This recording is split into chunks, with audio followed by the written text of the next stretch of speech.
niños al año. Y lo peor, que esa estadística va a la alza. O sea, ni siquiera estamos resolviendo el problema, sino que estamos empeorando. Y lo que realmente indigna es que esas muertes de niños se dan en las agrupaciones más vulnerables y comunidades indígenas. Y señores, nuestro estado de Hidalgo aporta lamentablemente una cantidad importante de defunciones de niños, y esa culpa yo pensé que era del gobierno.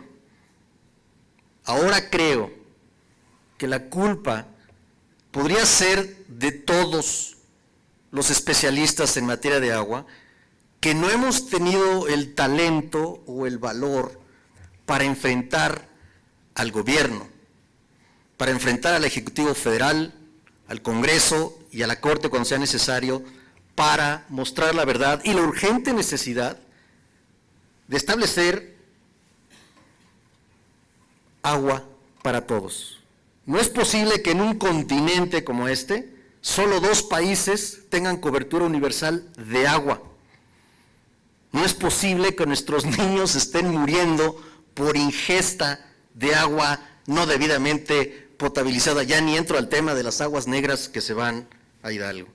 En conclusión, el uso del agua en la cuenca del Valle de México no es económica, ambiental y socialmente sustentable, porque con carácter de urgente se requiere, primero, cambiar el rumbo migrando a un uso ambientalmente sustentable de las aguas nacionales mediante la recarga artificial de los acuíferos, tanto en la cuenca del Valle de México como en las cuencas hidrológicas de las otras entidades federativas que son objeto de trasvases, con el alto costo económico que esto implicará, pero que es un asunto de vital importancia para la vida, la salud, el bienestar de todas las personas, su dignidad y las actividades económicas, y sobre todo porque así lo establece la Constitución y sus leyes reglamentarias.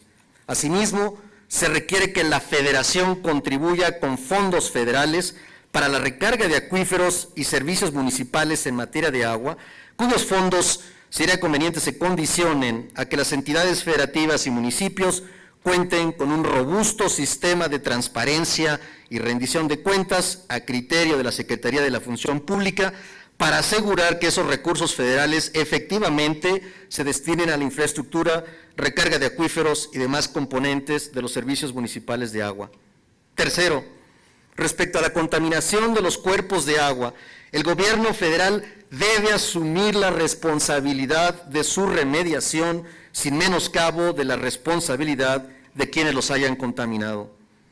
Y cuarto, establecer la cobertura universal de agua potable en la cuenca del Valle de México y en las cuencas hidrológicas de todas las entidades federativas, para lo cual será de gran utilidad la Ley General de Aguas que mandata el tercero transitorio de la reforma por la que adicionó el artículo 4 de nuestra Constitución, reconociendo expresamente el derecho humano al agua. Por su paciencia, muchas gracias.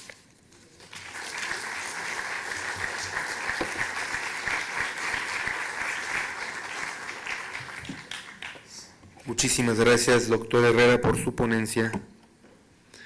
Aprovecho para invitarlos a quien así lo desee a tomar algún refrigerio, algún café, algunas galletas, las cuales podrán encontrarlas en una sala ubicada a mi izquierda. Asimismo, les recordamos que los sanitarios más cercanos a esta sala se encuentran del lado derecho para las damas y del lado izquierdo para los caballeros. Daremos inicio a nuestra ponencia que lleva por título Gobernanza y Financiamiento para la Acción, en la cual participará el licenciado Raúl Mejía, investigador asociado en el Instituto para el Fortalecimiento del Estado de Derecho. Licenciado Mejía, si es tan gentil, por favor.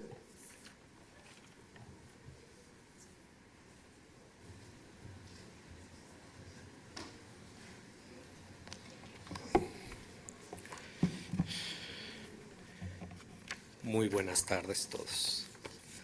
Muchas gracias por la invitación, muchas gracias por el foro. por el tiempo.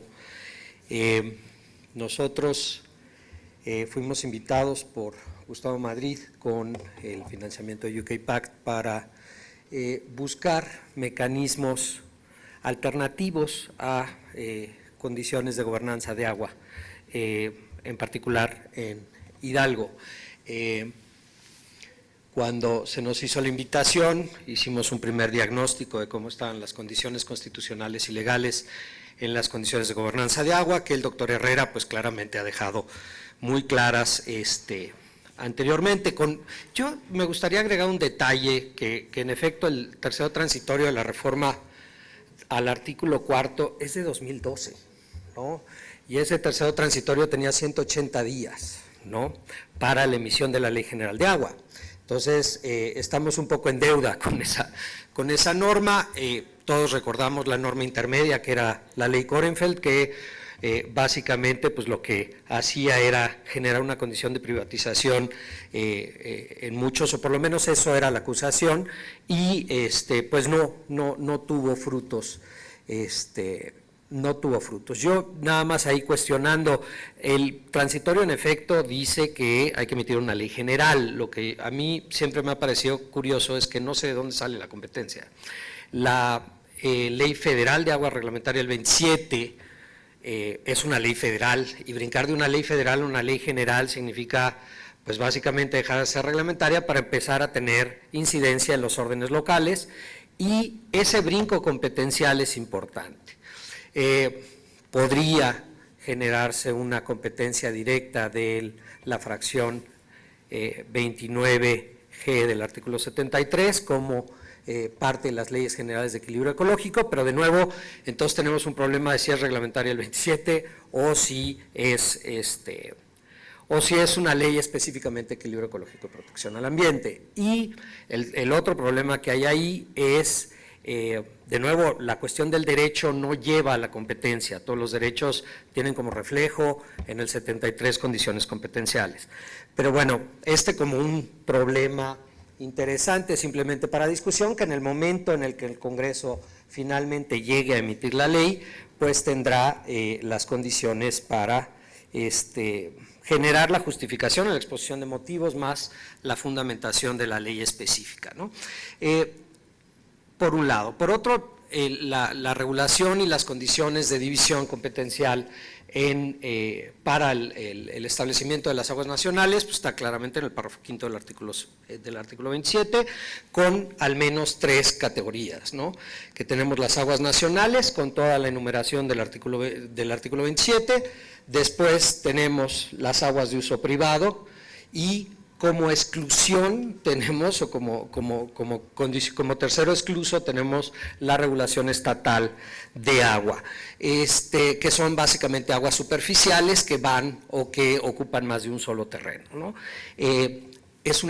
Es complicado porque no sabemos realmente cuál es el sentido del público de la regulación de las aguas estatales en particular, ¿no? Que son todas esas aguas superficiales que pasan por los canales, que si bien acaban en condiciones de ríos que van a acabar siendo regulados o que van a ser propiedad nacional, pues finalmente pasan por parcelas, irrigan parcelas, se mezclan con aguas residuales o con aguas contaminadas, y es una complicación el asunto. ¿Qué fue lo que nosotros hicimos básicamente en Hidalgo? Se hizo una investigación de campo, se hizo el análisis de la estrategia jurídica, del análisis del marco legal y del contexto sociológico, y con la aplicación de los resultados nosotros intentamos generar una propuesta modelo de asociación público-privada para la gobernanza hídrica. Todos los estados tienen leyes de asociaciones público-privadas, y las asociaciones público-privadas no solamente resultan como condiciones empresariales, sino también puede haber asociaciones público-privadas con vocación social. Y esto nos ayuda para la incorporación también en este tipo de condiciones a los ejidos en particular, no comunidades indígenas y otro tipo de comunidades que están. Pero además empresas privadas que en un momento dado tienen interés en los desarrollos de la región y en el no cambio de la vocación, ya sea agrícola, a un cambio de vocación industrial del suelo. En el caso específico de Hidalgo, pues ustedes lo saben, lo que hay son cerveceras, ¿no? Entonces, y son cerveceras grandes. Entonces, un poco lo que decía el ingeniero Zambrano, en lugar de estar construyendo canchas de fútbol con el logo de Corona, tal vez lo que podríamos lograr son condiciones de fondos para el financiamiento de estas asociaciones público-privadas con objetivos muy específicos dentro de las áreas de intervención que nosotros estuviéramos buscando, ¿no? ¿Qué tenemos nosotros? Y creo que todos los ingenieros nos lo han dejado bastante claro, ¿no? Tenemos un problema de certificación, tenemos un problema de contaminación de agua. Esta desertificación, curiosamente, si ustedes buscan el término desertificación en la legislación o en la regulación actual, no aparece y no está regulado el problema de la desertificación. La desertificación como problema fundamental, porque una vez desertificado el suelo, lo que tenemos es un mayor asolve, porque lo que tenemos es mucho mayor residuo se pierde la flora y entonces lo que no tenemos es la retención de la tierra, lo cual acaba en los cuerpos de agua. Y un poco lo que decía Gustavo, ¿no? De una laguna de 8 metros de profundidad, en este momento era la foto esa tristísima que pues parece básicamente un llano, ¿no?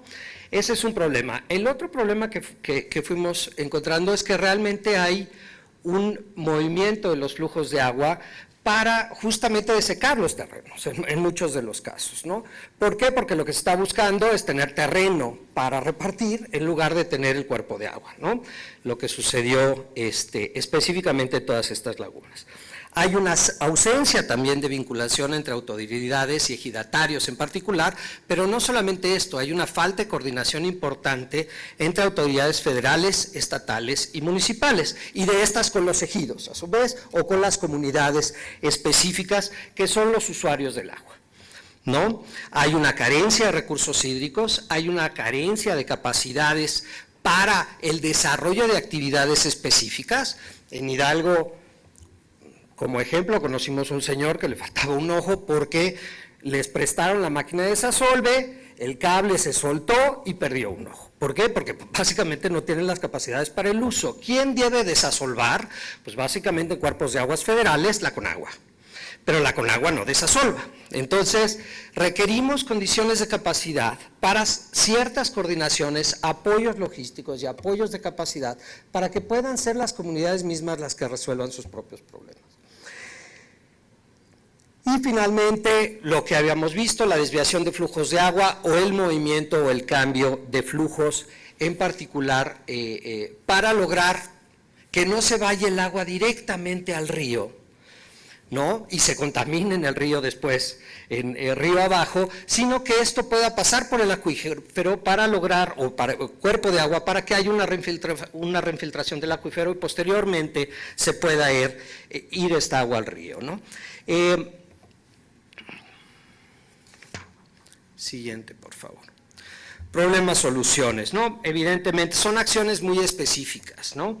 El asolve de las presas, que hay una condición de desvinculación por la desertificación, también sanidad y reciclaje de agua, que ya se habló de las plantas de tratamiento.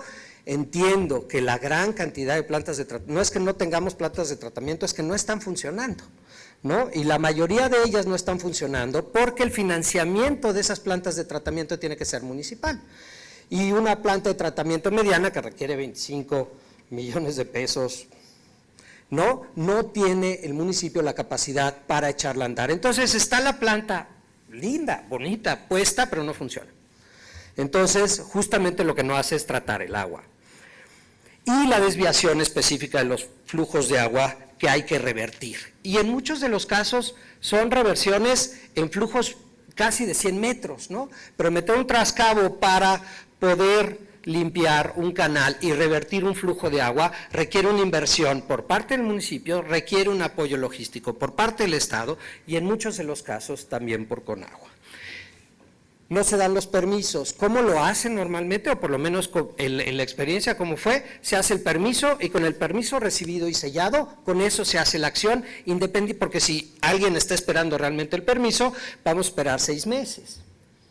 u 8 meses. Entonces, la agilidad también de las autorizaciones por parte de Conagua es una condición importante. La reconducción de flujos, las plantas de tratamiento, reconducción de flujos de agua y desasolvar y disminuir la desertificación son los pasos para lograr una vinculación entre los distintos niveles de gobierno para encontrar la solución.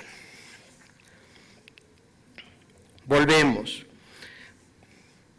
¿Por qué no una solución jurídica estatal de coordinación? Porque si eso fuera la solución, ya estaría dada, ¿no? Ya ha habido tantas complicaciones de la coordinación federal, estatal y municipal que nos enfrentamos a que las acciones no se realizan en condiciones específicas, ¿no? Hay un abandono del campo, hay un mal manejo ambiental del territorio, hay una pérdida de recursos naturales, incremento del riego y hay una vulnerabilidad de las comunidades ejidales ante el cambio climático, ¿no?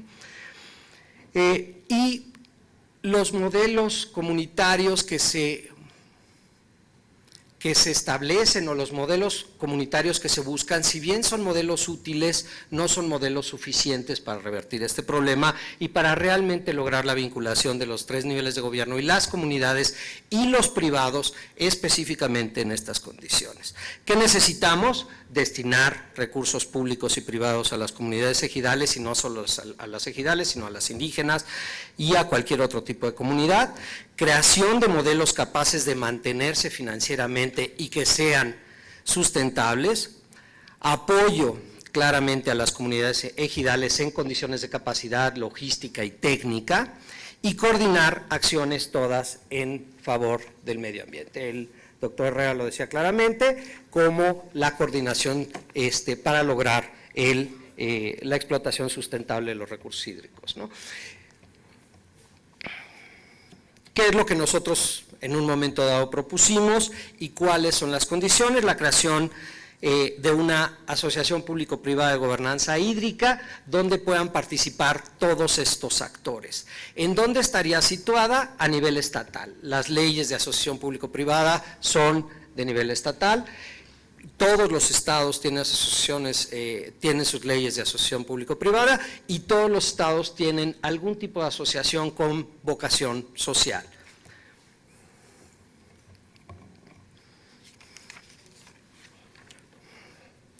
¿Qué es una asociación público-privada con vocación social?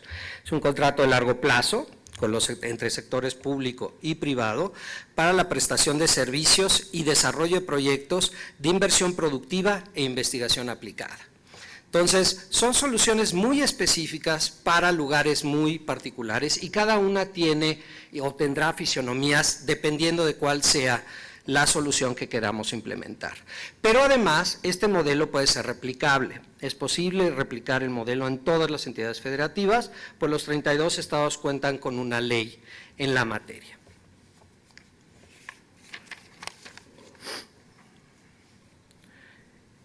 Nosotros presentamos la propuesta, generamos dictámenes de viabilidad que deben ser aprobados y finalmente tiene que ser autorizada la asociación pública-privada, ¿no? ¿Qué estamos buscando? Generar ejes de coordinación entre los ejidos, los gobiernos, por ahí ya me saqué, municipales, estatales y el gobierno federal y el ámbito privado, organizaciones de la sociedad civil, academia y en particular empresas. La vinculación, el modelo APP de gobernanza hídrica para vincular actores y solucionar los problemas que aquejan a los ejidos mediante este tipo de vinculación.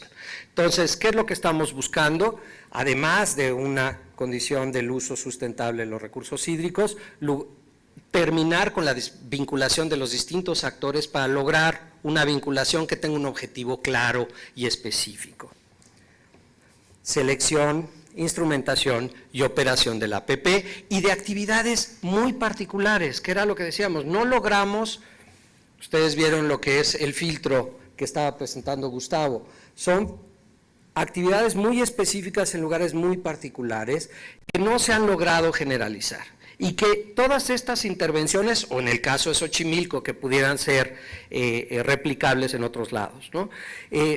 no podemos replicarlo si son casi condiciones experimentales que no hemos podido sistematizar.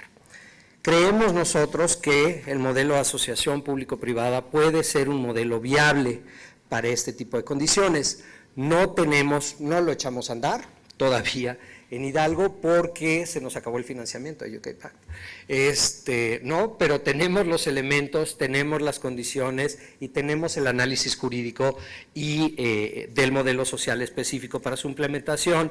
Estamos buscando en este momento todavía algún financiamiento a través de convocatorias para lograr implementar un modelo y poder probar si este modelo acaba siendo virtuoso o no en el territorio. Y yo, brevemente, muchísimas gracias.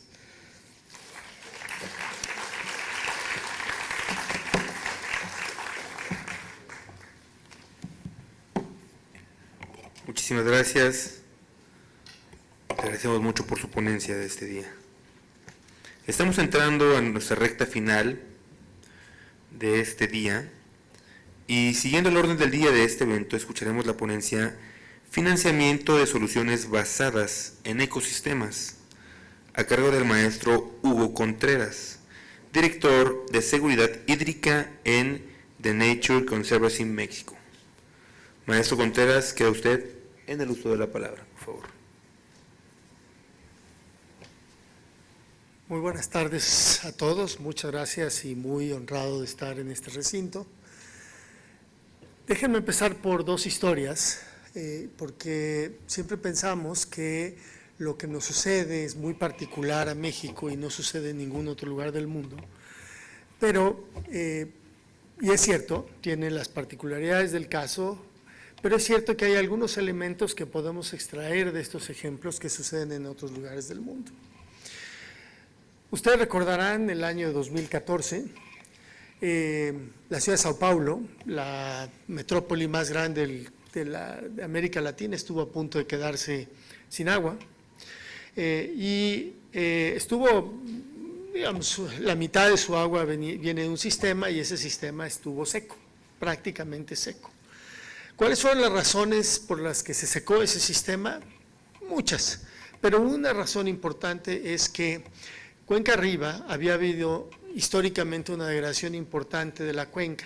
Se habían perdido espacios forestales, ecosistemas, se había solvado el sistema. Imaginen un sistema como Valle de Bravo, 6 presas contiguas, una última presa, lleva a la planta de tratamiento, más o menos así es el sistema Cantareira, y el sistema estaba solvado. La naturaleza había fallado y en ese momento no había mucha otra opción. Un segundo caso, estamos en el 10º año probablemente de la sequía más extendida que ha tenido Chile, que se tenga registro. La ciudad de Santiago, también una de las ciudades más importantes de la región, depende de su agua de los glaciares, de la parte alta de los Andes. Esos glaciares se van deshielando y esa agua se almacena en algunos reservorios, pero también antes de llegar a esos reservorios pasa por unos humedales, unos charcos enormes, digamos, lo estoy simplificando, disculpen a quienes tienen un lenguaje técnico más específico que el mío, pero son humedales altoandinos, pastos que absorben, retienen, filtran agua. Esos humedales se han venido perdiendo y también se ha venido acelerando el deshielo por motivos de cambio climático. La ciudad de Santiago en los últimos 3 años se ha quedado sin agua al menos 2 o 3 veces, porque la presa de donde obtiene el agua la empresa que le surte de agua a Santiago tuvo que cerrar porque hubo deslaves, se sedimentó y no podían surtir de agua. Es una ciudad que está acostumbrada a recibir agua 24 horas al día, por lo tanto, los ciudadanos no están realmente preparados para tener días sin agua. ¿Por qué lo cuento? Porque tenemos en Nature Conservancy muchos años trabajando en tratar de traer a la naturaleza como parte de la ecuación de la gestión de agua. El caso de Apan Hidalgo es un caso en donde sí es cierto que necesitamos soluciones de ingeniería tradicionales, plantas de tratamiento, quizá acueductos, etcétera, pero también es cierto que necesitamos traer a la naturaleza de vuelta y necesitamos mejorar la forma en la que gestionamos esa cuenca. La pregunta, por supuesto, es cómo lo hacemos. Y hay varias razones por las cuales esto no se puede hacer tan fácil como uno quisiera. Y lo que pretendo en estos minutos que tengo con ustedes es identificar cuáles son las razones que impiden que esto se pueda lograr, cuáles son las soluciones que algunos de los países de América Latina le han dado, y específicamente me voy a centrar en la parte del financiamiento, que es para lo cual me han invitado. Así es que no voy a detenerme demasiado. América Latina tiene unos retos importantes en las 5 dimensiones de la seguridad hídrica, ustedes lo saben seguramente mejor que yo. Uno de los temas importantes y el mensaje es que el cambio climático nos está cambiando el panorama y está acelerando los procesos de degradación, sequías, lluvias más intensas, sequías más extensas, y está cambiando la ecuación de cómo estamos gestionando y cómo debemos gestionar el agua hacia adelante.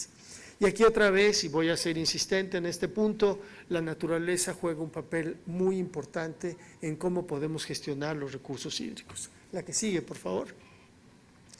Tradicionalmente, como sociedades en los últimos, yo diría, 100 años quizá, los ingenieros me podrán corregir, hemos utilizado un enfoque tradicional, acueductos, presas, plantas de tratamiento, hemos movido aguas cientos de kilómetros de un lugar a otro, bajo el entendido y bajo la hipótesis inicial de que el agua, pues no importaba de dónde la trajéramos, la podíamos traer. 100 kilómetros, 200, 400, es un tema, digamos, la hipótesis o el planteamiento era, es un problema o es un reto ingenieril. Y qué padre que sea un reto ingenieril poner un acueducto 400 kilómetros, subir 1000 metros y luego dejar caer el agua y controlar las presiones en las redes para que no se revienten cuando el agua cae. Seguramente es un reto padrísimo para un ingeniero. Pero ese enfoque no nos está trayendo las soluciones que necesitamos.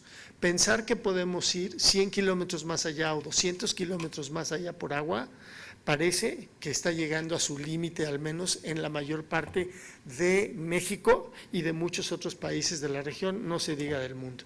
Por lo tanto, tenemos que pensar en otros enfoques. La que sigue, por favor. Y las soluciones basadas en la naturaleza, que tienen que ver con cómo estamos gestionando la cuenca, empiezan a cobrar una importancia relevante.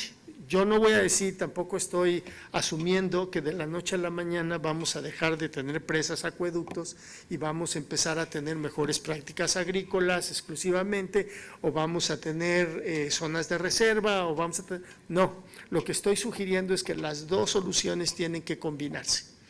Y les cuento nada más una historia muy breve. Hace un par de años, el Banco Interamericano de Desarrollo quería financiar un sistema anti-inundación en la ciudad de Panamá. Hicieron todo el diseño, $100 millones, iban a evitar las inundaciones anuales de una parte de la ciudad de Panamá. Nos pidieron que hiciéramos una evaluación del proyecto para ver qué podíamos mejorarle, y lo que les dijimos es… La verdadera razón por las cuales estas inundaciones se están haciendo peor es que el uso de suelo en la parte alta de la cuenca está cambiando rápidamente. Estamos perdiendo el bosque que está ahí arriba y lo estamos sustituyendo por concreto, desarrollos urbanos, y eso está acelerando los sedimentos, está acelerando el agua, y por lo tanto el proyecto que tú tenías pensado que te iba a durar 30 años, pues quizá te dure solo 15, porque no va a aguantar si no cambiamos la forma en la que gestionamos la parte alta de la cuenca. El banco regresó con el gobierno y le dijo, oigan señores, tenemos que hacer esto, y dijeron, bueno, sí, pero hay que ponerle más dinero. Bueno, sí, hay que hacer una inversión adicional para que esta inversión tenga la rentabilidad que todos estamos esperando, y ahí se paró la conversación, porque entonces había un problema de… Estamos al límite de los recursos, necesitamos más recursos para este enfoque que nos va a ayudar en el largo plazo, pero hoy no tenemos dinero, ¿no?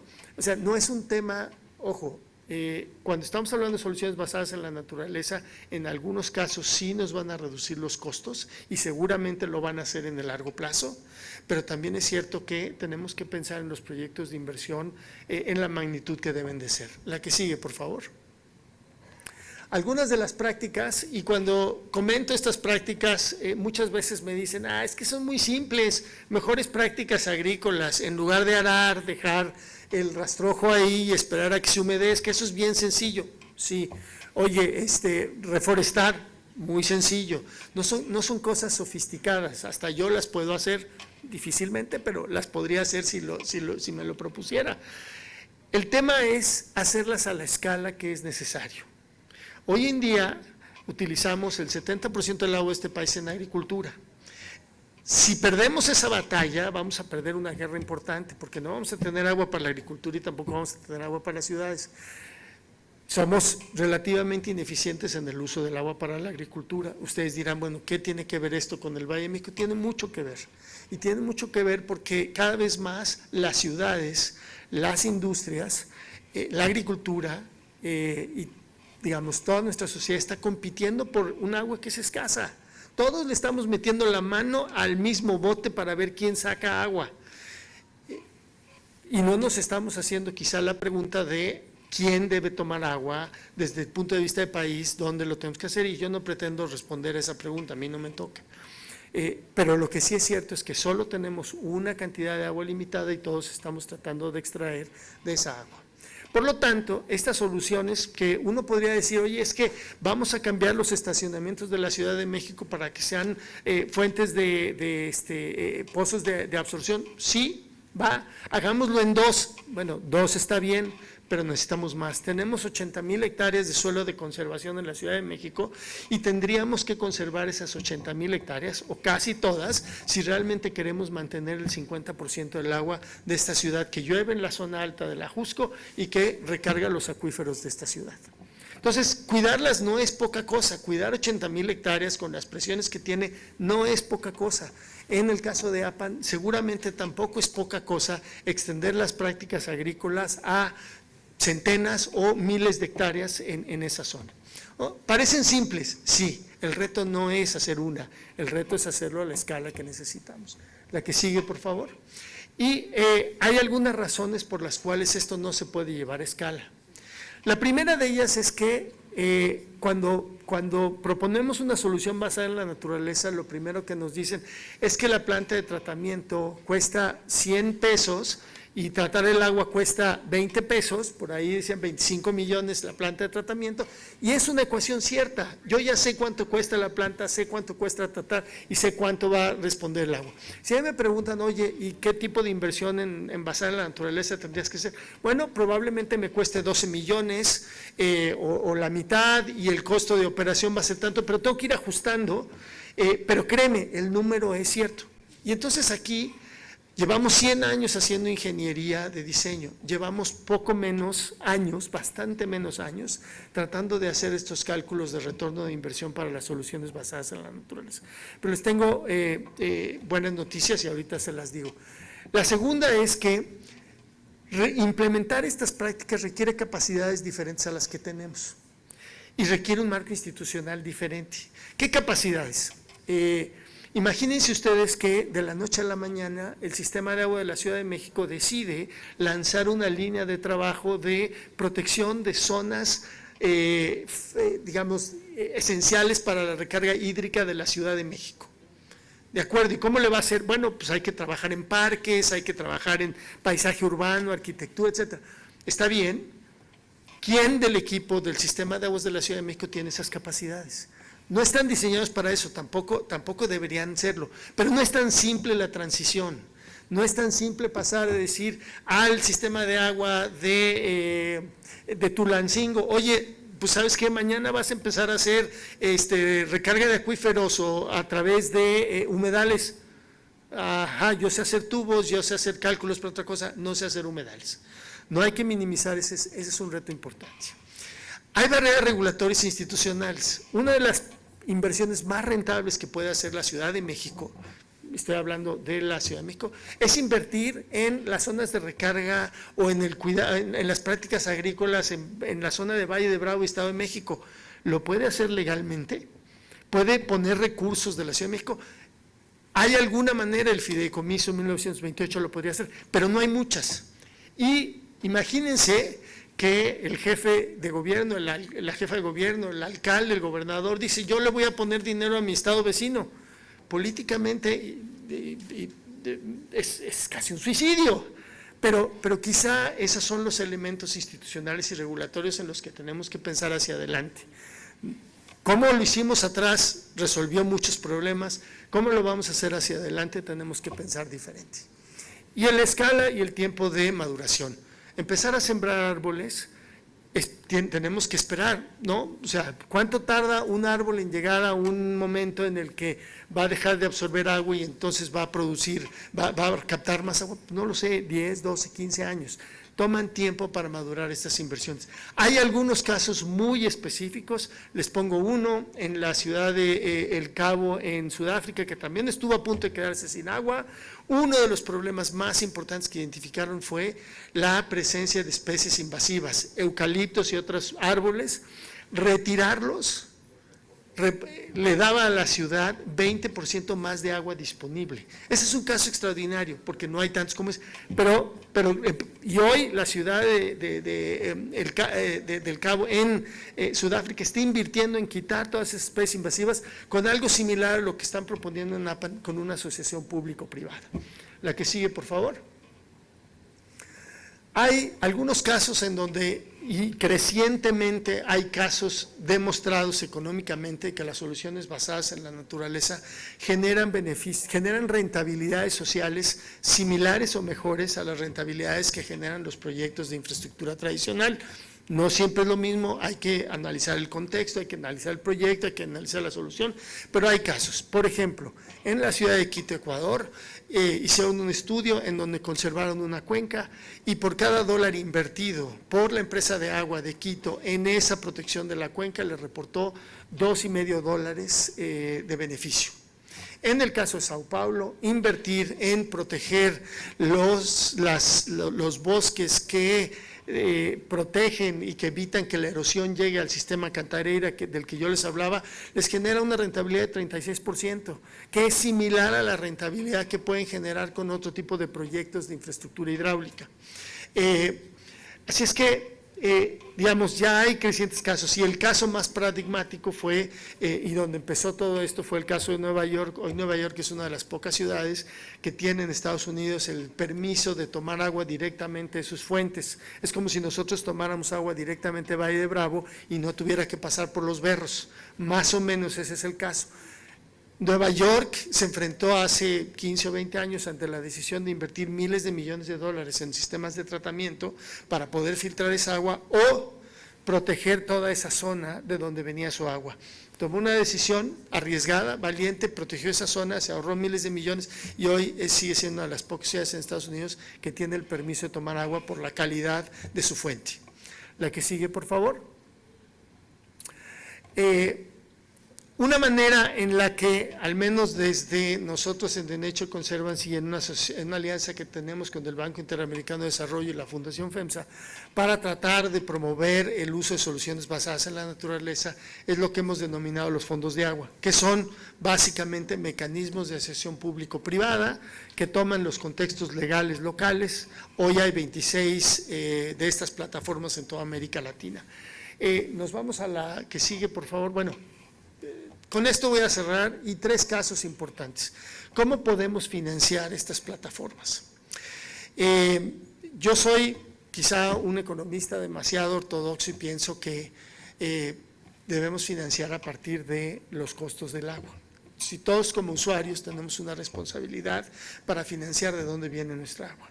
No podemos hacernos de lado. Me parece que eso es lo único. Y hay 3 países en América Latina que han hecho cosas que me parece que son interesantes y tomar en cuenta. Perú cambió su marco legislativo en temas de agua, empezó a cambiarlo a partir del 2013-2014 e incorporó en su legislación los mecanismos de restitución de servicios ecosistémicos, MERECES. Estos mecanismos le dan la oportunidad a las empresas de agua, a los organismos operadores allá, para que en sus tarifas de agua incorporen elementos que están dirigidos a financiar los costos de conservar sus fuentes de agua y también para adaptarse al cambio climático. En el caso de la empresa de agua de Lima, hay una previsión de 5% de su tarifa que tiene que destinarse a obras de adaptación al cambio climático y también otro pedazo de ese 5% para proteger las fuentes de agua que tienen en la cuenca. Es decir, imagínense que el sistema de agua de la Ciudad de México en su tarifa recaudara una porción que fuera dirigida a proteger la zona de conservación del sur del Valle de México. Es más o menos de lo que estamos hablando. Un segundo caso es Colombia. Colombia también hizo una modificación en 2019, a partir de la cual se le dio la oportunidad a las empresas de acueducto, sus organismos operadores, para que incorporaran de forma voluntaria los costos de conservación y gestión de sus cuencas.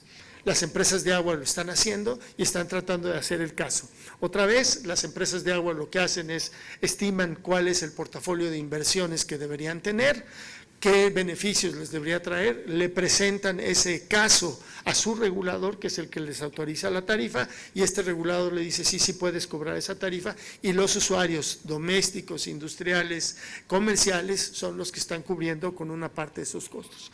Y el último caso es el caso de Brasil, en el estado de Santa Catarina, pero esto ya es un movimiento que se está extendiendo, ya está en Brasilia, y esperamos que pronto en el estado de Sao Paulo, que es el estado más grande de Brasil, también se pueda dar un cambio regulatorio de esta naturaleza, en donde se permita que los operadores de agua puedan incorporar en sus tarifas de agua los costos de conservar la naturaleza. En Brasil ya el derecho de agua, lo que nosotros aquí conocemos como el derecho federal que cobra la Conagua por todo el uso de agua, tiene una previsión que tiene que invertirse a través de los consejos de cuenca en soluciones basadas en la naturaleza o en protección de la cuenca. En suma, las soluciones basadas en la naturaleza son una herramienta, me parece, muy útil y sobre todo muy valiosa hacia adelante en un escenario de cambio climático y riesgo hídrico. Nos va a permitir alcanzar diferentes objetivos. Segundo, estas soluciones tienen que combinarse con los portafolios tradicionales de inversión que tenemos. Ejecutarlas a la escala y en la forma en la que deben de hacerse no es un paso sencillo. Requerimos hacer cambios institucionales y cambios regulatorios. Y finalmente, para financiar todas estas inversiones, es necesario que pensemos en mecanismos en donde nosotros como usuarios del agua seamos parte de los aportantes de esas inversiones que se tienen que hacer. Con eso los dejo, muchas gracias y estoy a las órdenes para cualquier pregunta.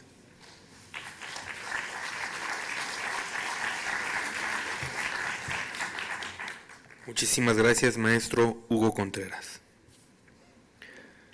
Vía plataforma digital, escucharemos a nuestro siguiente ponente, Marc García Manzana, comisario de aguas de la cuenca hidrográfica del Júcar, quien nos brindará el punto de vista del gobierno español. Comisario, tiene usted el uso de la voz. Buenas tardes, buenos días allí en México. En primer lugar, quisiera agradecer a las autoridades mexicanas por brindar la oportunidad al Gobierno de España para contar cuáles son las experiencias en la gestión del agua en el Reino de España. Un poco lo que quiero contar es en torno a 4 ejes. El primero es contar cuál es la realidad física, que no es la misma que la realidad administrativa, como ahora les contaré, es decir, no es lo mismo las confederaciones hidrográficas o las cuencas hidrográficas que las comunidades autónomas, algo parecido a lo que pasa en México. Luego, que quisiera decir la importancia de la planificación hidrológica. En tercer lugar, de destacar la importancia de los recursos no convencionales y la gestión integrada de los recursos no convencionales, es decir, trabajar conjuntamente con los recursos convencionales, agua de pozo y agua superficial, con agua depurada y agua desalada. Y por último, destacar también la importancia de la cooperación al desarrollo. Entonces, en primer lugar, en España la realidad administrativa es compleja. Tenemos la Constitución de 1978, establece que las aguas, en su artículo 149, cuando discurran por más de una comunidad autónoma, la gestión de estas aguas le corresponden al Estado. Entonces, el Estado, ¿cómo gestiona las aguas? Las gestiona a través de unos organismos de cuenca, que por lo tanto su ámbito territorial es más allá de una comunidad autónoma, y estos organismos de cuenca se llaman confederaciones hidrográficas. Por lo tanto, el organismo de cuenca no solo es la unidad territorial en la cual existe físicamente el agua, sino que además es la unidad básica de gestión de las aguas y va más allá de las comunidades autónomas. Estas confederaciones hidrográficas lo que hacen son unos organismos autónomos, es decir, tienen su propio presupuesto, tienen a su propio personal, que son todos funcionarios o empleados públicos, y están adscritos al Ministerio. En total, en todo el territorio español hay 9 confederaciones hidrográficas adscritas al Ministerio y todas tienen una estructura más o menos similar. Es decir, tienen una presidencia y de la presidencia dependen 4 unidades. Una unidad Secretaría General, como en todos los organismos, donde está informática, recursos humanos, etcétera, pero hay 3 unidades técnicas. Una unidad que es la Oficina de Planificación Hidrológica, que lo que hace básicamente es cada 6 años va elaborando un plan hidrológico de acuerdo con la Directiva Marco del Agua que tenemos a nivel de la Unión Europea. Este plan hidrológico lo que hace, entre otras, es perseguir y conseguir el buen estado de las masas de agua, satisfaciendo siempre las demandas. Esto lo hace la Oficina de Planificación Hidrológica.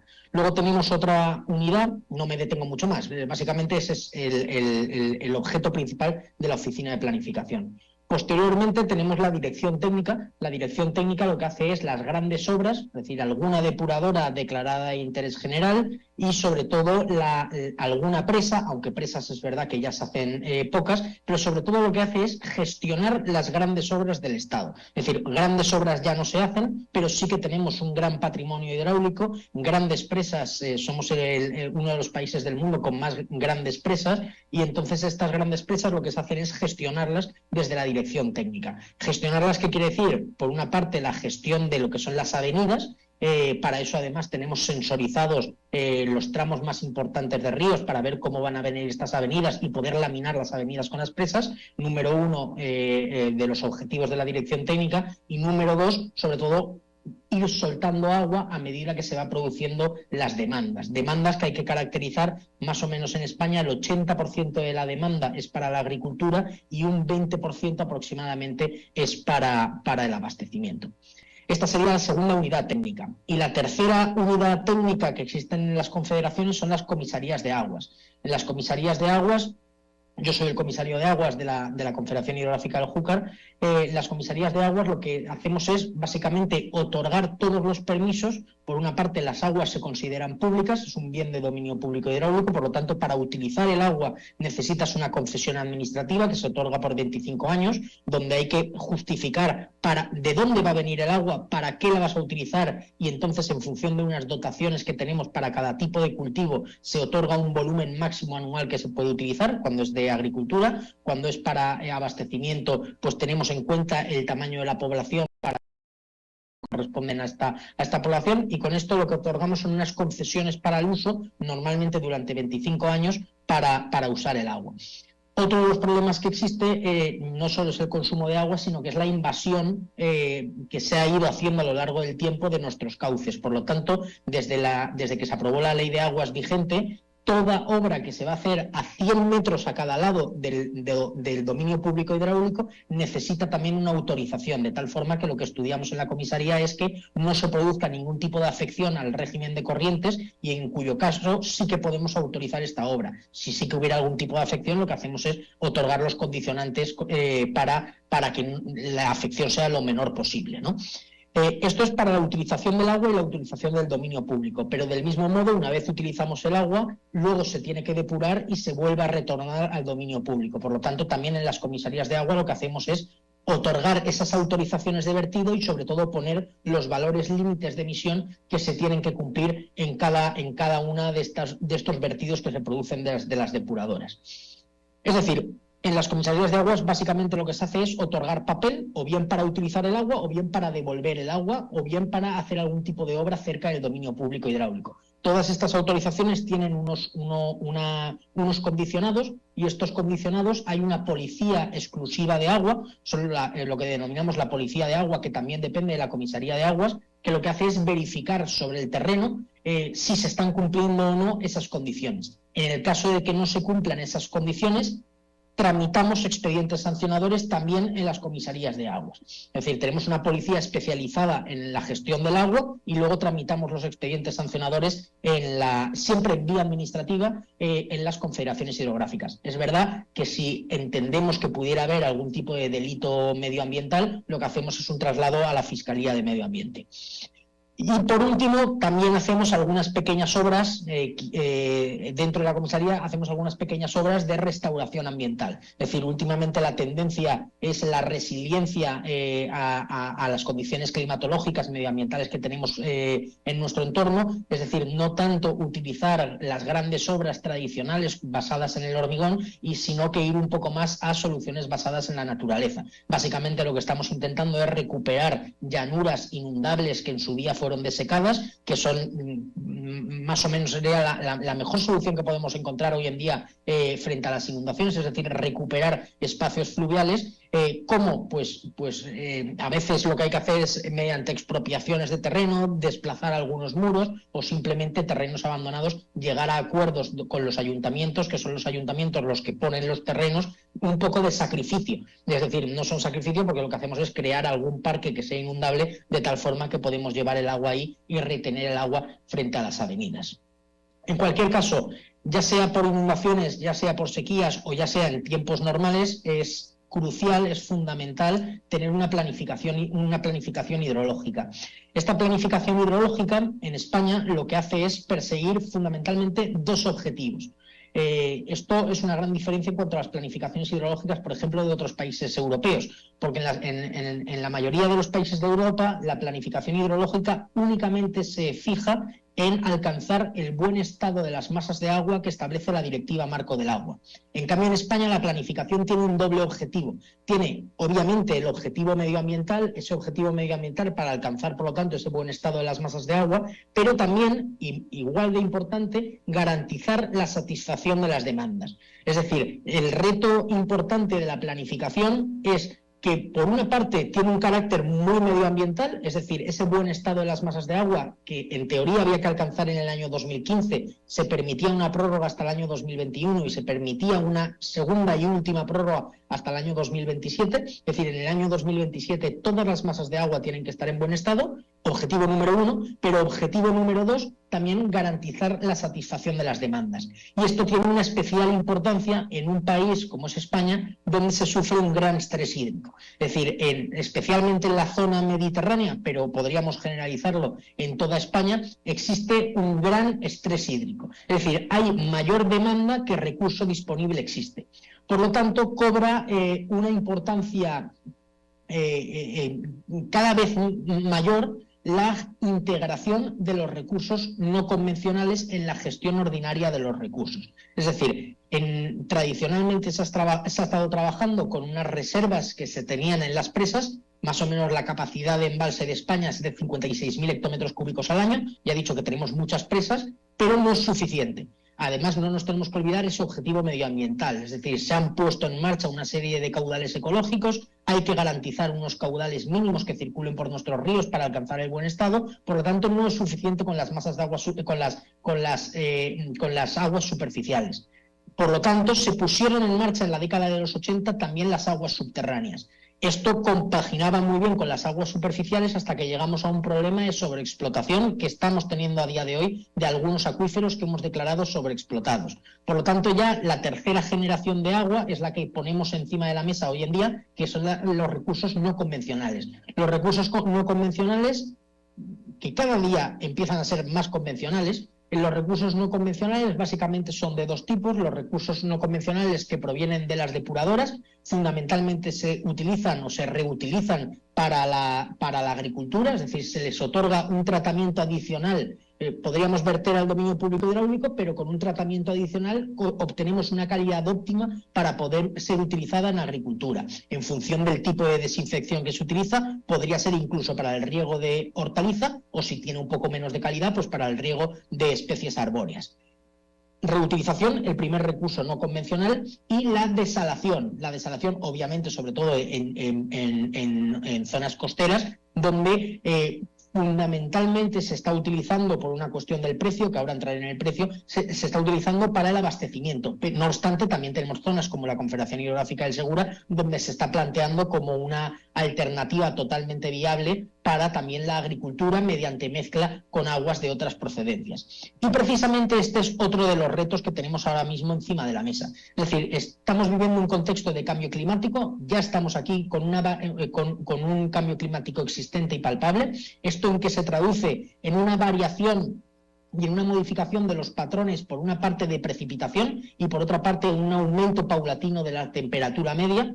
Esta, la consecuencia directa, ¿cuál es? Que cada vez tenemos más fenómenos extremos en frecuencia, más fenómenos extremos en severidad y más fenómenos extremos en duración. Por lo tanto, cada vez tenemos más sequías y más pronunciadas, más severas y más cada poco tiempo las sequías y por otra parte también las inundaciones. Por lo tanto, sobre todo cuando hablamos de sequías en zonas con estrés hídrico, de vital importancia la integración de los recursos no convencionales. Y justo nos llega en un momento donde los precios de la luz están más altos que nunca. Por lo tanto, es el segundo reto, es decir, cuando queremos utilizar recursos no convencionales que tienen un alto consumo de electricidad, la clave es cómo poder gestionar o implantar medidas que no supongan un sobrecoste para los usuarios. ¿Cómo lo estamos haciendo? Pues con distintas fórmulas. Una de ellas es intentar repartir los costes entre todos los beneficiarios, no solo entre los beneficiarios directos, sino también entre los beneficiarios indirectos, porque es verdad que si uno empieza a sustituir agua de bombeo por agua reutilizada, el que mantiene el bombeo se ve beneficiado por que cesa la primera extracción. Por lo tanto, ese sería un beneficiario indirecto que entendemos que también tiene que hacer frente a los costes de sustitución vecino que sí que ha realizado la sustitución. Ese es un ejemplo, un ejemplo en cuanto al reparto de los costes. Otros ejemplos que estamos poniendo encima de la mesa es la utilización de energía verde. Por ejemplo, estamos dotando a nuestras estaciones de bombeo de placas fotovoltaicas. Es un país, España, donde hay mucho sol, por lo tanto, intentar poner encima de la mesa toda la batería de energía verde y energía renovable para intentar disminuir los costes. Por lo tanto, la vital importancia de la planificación y la integración de los recursos no convencionales en la gestión ordinaria a nivel de cuenca. Esto es de cara de frontera para adentro en España, pero también es importante llegar a una compartición de las experiencias y para esto lo más importante quizá sea la cooperación internacional. Entonces también me gustaría destacar el papel importante que juega España en la cooperación internacional, en particular en el espacio iberoamericano, a través del papel que realiza con la CODIA, lo conocen, la Conferencia de Directores Iberoamericanos del Agua, que es la red dedicada al agua que depende de la Secretaría General Iberoamericana y es un referente en la materia de la gestión de los recursos hídricos en la región. De hecho, en la 28ª Cumbre de Jefes de Estado del Gobierno, celebrada el mes pasado, se puso de relieve entre todos los jefes de Estado que la necesidad de seguir manteniendo este programa que es la CODIA. La CODIA, el papel que juega en España es que tiene ahora mismo la Secretaría General Permanente o la Secretaría Técnica Permanente reside ahora mismo en España y juega un papel importante en la cooperación y el desarrollo en toda la región. El punto de enlace con la CODIA a nivel mexicano es la CONAGUA, con la que hay actualmente una muy estrecha relación.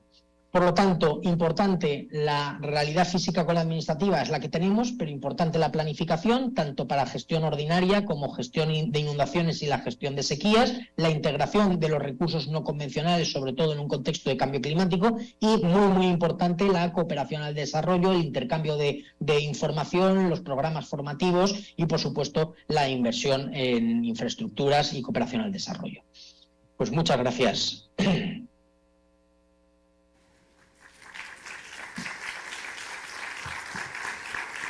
Muchísimas gracias, comisario. Muchas gracias por su ponencia y su participación. Hemos llegado a nuestra última ponencia del día de hoy, la cual estará a cargo de Eugenio Área Agua de la Fundación. Queda usted en uso de la palabra.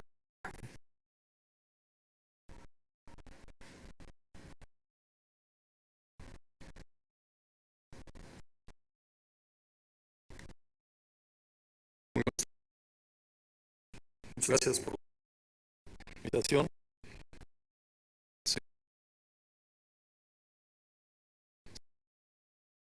Y concretos en esta presentación.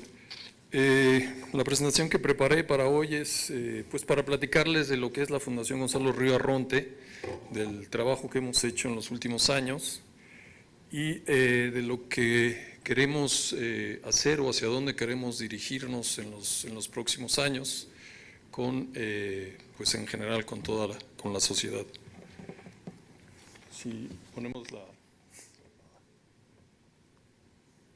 Bueno, la Fundación Gonzalo Río Arronte es una fundación que llevamos 22 años de trabajo. Si nos vamos a la siguiente, fue fundada por un mexicano muy visionario, el señor don Gonzalo Río Arronte, de Puebla, poblano, que dejó toda su fortuna para dedicarla a 3 temas que han resultado ser bastante interesantes y bastante pues visionarios, ¿no? Son los 3 temas para los que él dejó su fortuna es para dedicarlos a apoyar a los mexicanos en temas de agua, en temas de salud y en temas de adicciones. Entonces la Fundación Gonzalo Río trabaja desde hace 22 años en estos 3 ámbitos y yo en particular dirijo el programa de agua que pues como todos ustedes saben está directamente relacionado con cuestiones de salud, ¿no? ¿A qué nos dedicamos en la Fundación? Pues nuestra principal función es destinar recursos, apoyar proyectos, destinar recursos de este patrimonio, este gran patrimonio que dejó don Gonzalo Río Arronte, para lo cual pues nos dedicamos a convocar, a coordinar y a fortalecer a los diferentes actores del sector agua. Nos enfocamos mucho y por estatutos de la Fundación necesitamos tener un impacto medible, socialmente hablando, y por supuesto pues fomentar todas aquellas buenas prácticas, incluyendo la construcción y el cambio de políticas públicas, ¿no?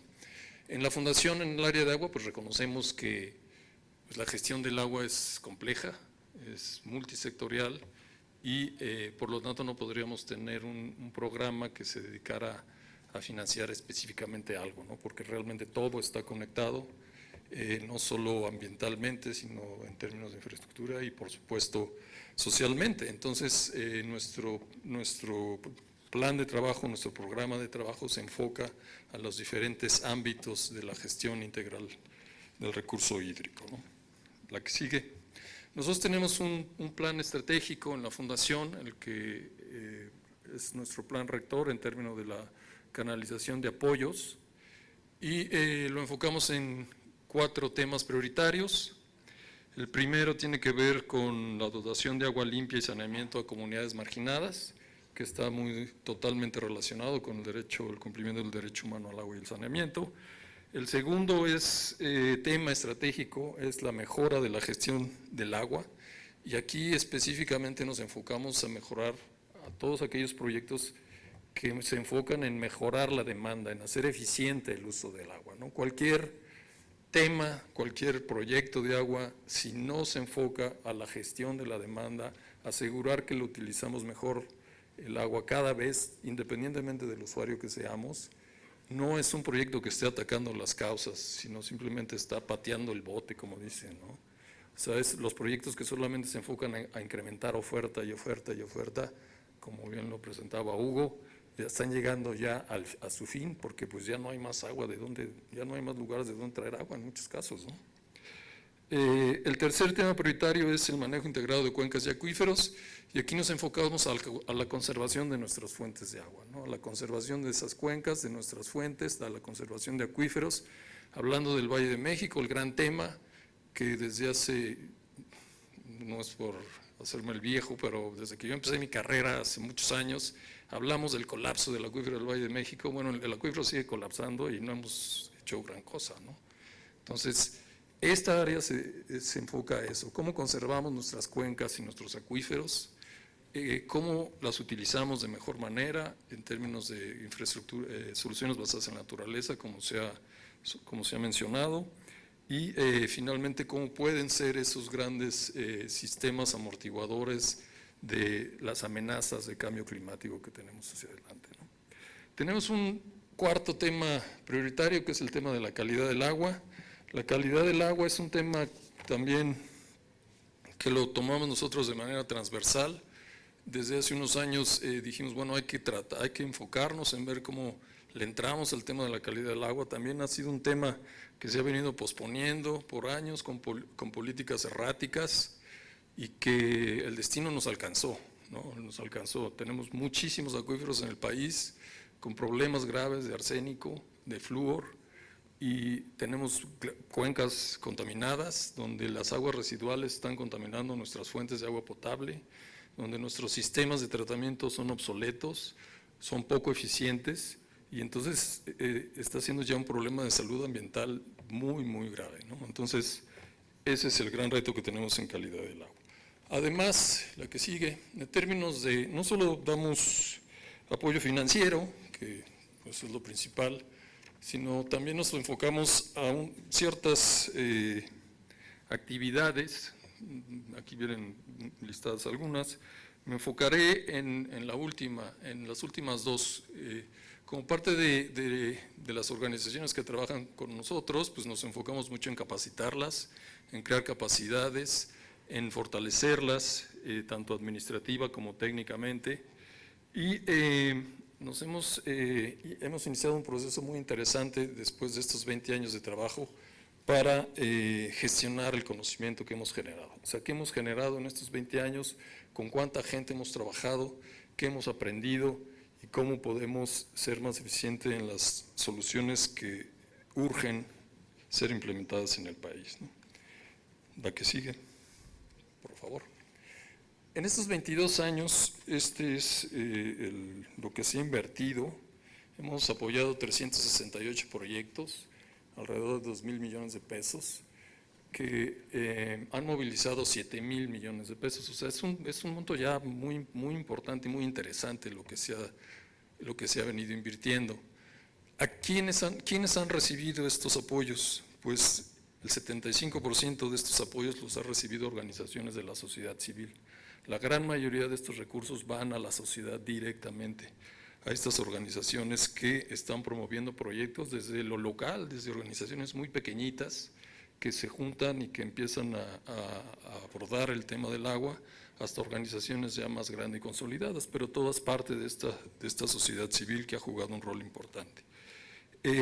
Una parte menor, la academia, proyectos de academia, y gobiernos, ¿no? Pero creo que aquí, y me gustaría destacar que es lo más importante quizá de la presentación, el gran impacto que ha tenido la Fundación Gonzalo Río en estos 22 años es la creación y fortalecimiento del actor social en la gestión del agua.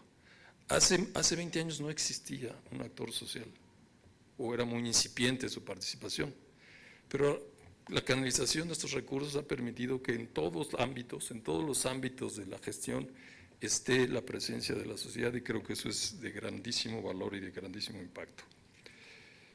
En términos de las áreas, la inversión por las diferentes áreas, pues manejo integrado de cuencas y acuíferos tiene la mayor inversión, pues eso es porque son los proyectos más grandes, de escala geográfica, ¿no?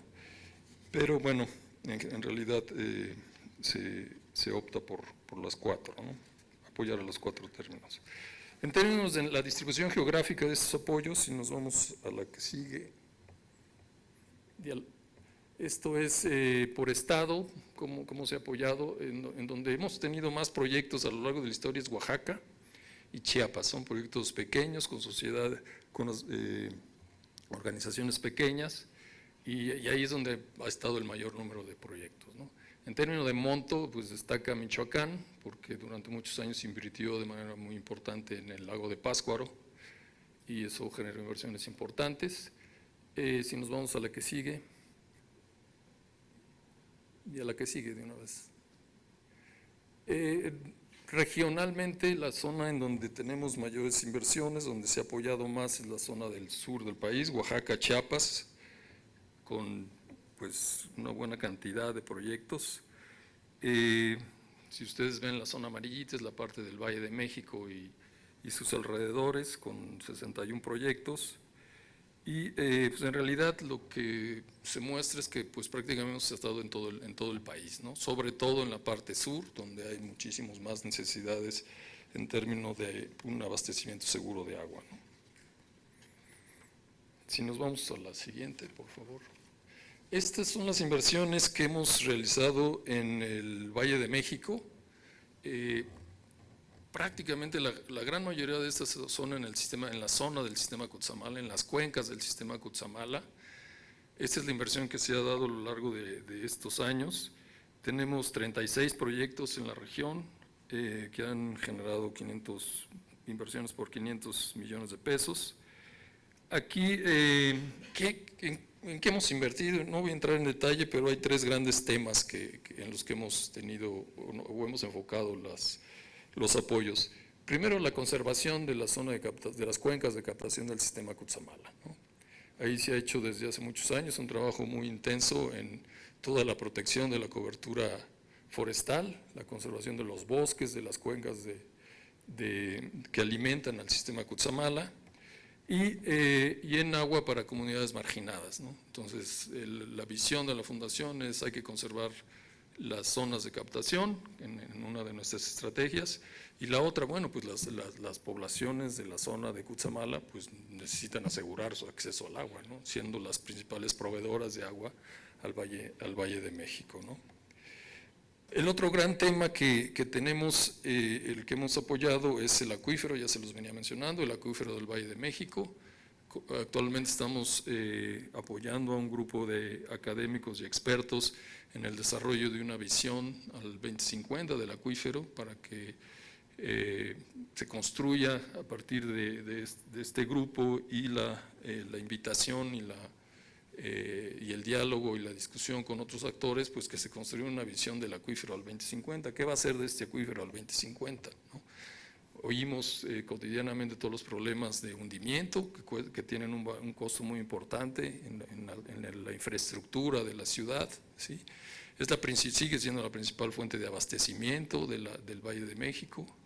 Se mencionaba la importancia de las zonas de captación, hasta dónde, cómo y cómo hay que darles el valor para integrarlas a este gran manejo de la infraestructura del valle. Entonces, es un proyecto importante en el que pues esperamos que pueda llegar a realmente generar consensos de esas políticas que se requieren. Un gran tema que está en la mesa y que seguramente se ha mencionado a lo largo de la sesión es todo el aspecto de construcción de resiliencia para enfrentar el cambio climático. Hablaba Hugo en su presentación de las sequías que han sufrido las grandes ciudades. Bueno, el acuífero puede ser una gran salvación, pero también actualmente es nuestro gran dolor de cabeza, ¿no? Sin ese acuífero pues no va a poder subsistir la ciudad. Cutzamala ya no se le puede exprimir más agua. O sea, por más que se le quiera seguir exprimiendo, ya no hay agua en Cutzamala, ¿no? Ahorita se está pensando en traer agua de otro lado para Cutzamala y luego para el Valle de México. O sea, insisto, esas acciones de seguir incrementando la oferta pues son muy cuestionables. Y tenemos otros proyectos, el proyecto de APAN, que me imagino que presentaron ya hace rato. Bueno, también tenemos mucha expectativa, y es un proyecto muy interesante que también está modificando y cambiando los modelos con los que se están resolviendo los problemas, ¿no? Entonces, eso es lo que hemos estado haciendo en Valle de México, lo que queremos hacer hacia adelante. Y otra de nuestras áreas, quería mostrarles, tenemos una serie de proyectos que denominamos mayores, que son proyectos grandes de varios años con inversión importante, y pueden ver que tenemos, por todo el país también. Me gustaría mencionar, por ejemplo, participamos de manera muy activa con el gobierno de la Ciudad de México en el proyecto de cosechas de agua de lluvia, en donde pues ya se ha tenido un alcance muy importante en términos de cobertura. Yo creo que es una experiencia interesante que para darle su lugar y su justa medida a esta tecnología dentro de la infraestructura urbana. Tenemos otros proyectos en el norte del país, en la frontera, por ejemplo, donde también hemos sido muy activos en apoyar proyectos, y también la idea es empezar a cambiar modelos y aproximaciones a la solución de los problemas, ¿no? Si ustedes ven también en la parte sur del país, Chiapas, Oaxaca, ahí también tenemos Chiapas, Oaxaca, Campeche, Yucatán, también tenemos unos proyectos muy importantes donde se está abordando el gran reto del tema de la gestión comunitaria del agua y los sistemas de gestión comunitaria del agua, cómo deben insertarse de la mejor manera en la legislación actual o por venir, ¿no? Casi para terminarles, la siguiente, otro área de trabajo que para nosotros es muy importante es nuestro trabajo con organismos operadores de agua. Desde el 2009, la Fundación ha venido reconociendo las mejores prácticas en el cobro pago del agua. Puede resultar un reconocimiento simplista, pero en el fondo sí creemos, y se mencionó hace un momento, que únicamente la recuperación de costos es lo que le va a dar sustentabilidad a los sistemas hacia adelante. Entonces, los organismos operadores son finalmente son el principal responsable de llevar agua en cantidad y calidad a todas nuestras casas, y bueno, pues nosotros, por supuesto, con un esquema tarifario adecuado, justo, socialmente responsable, pues debemos de exigir ese servicio, ¿no? Para que podamos entonces pues gozar de esa calidad y de esa cantidad del agua necesaria.